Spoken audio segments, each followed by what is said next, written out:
Maître bottier chez Berluti. Merci d'être avec nous aujourd'hui.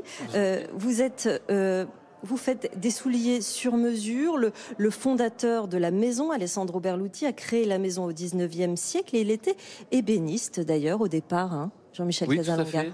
fait. En fait, c'est vrai que la première étape du bottier va être le travail du bois.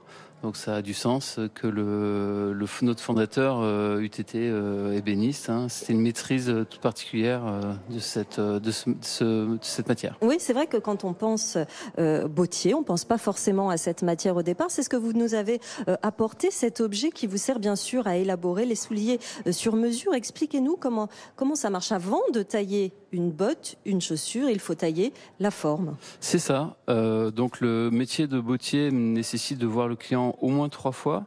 Une première fois pour déjà c'est une rencontre. On va apprendre à se connaître, à se comprendre, apprendre à essayer de déterminer quelles sont les attentes du client.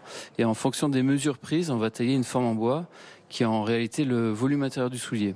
Donc la forme doit comprendre le volume du pied et l'esthétique demandée par le client. C'est en soi déjà un très bel objet. Est-ce que c'est un bois particulier? Est-ce que ça a son importance? Oui, alors c'est du charme, c'est un bois de forêt française. Ça a son importance parce que les particularités du bois, du charme en fait, sont très utiles pour pour monter les souliers.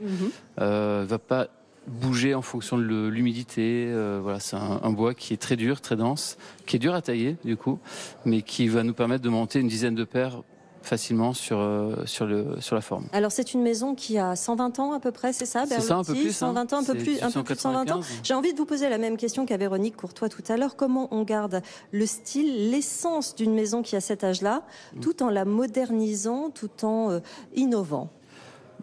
Eh bien, l'essence et la tradition, c'est du fait de continuer à faire le même métier.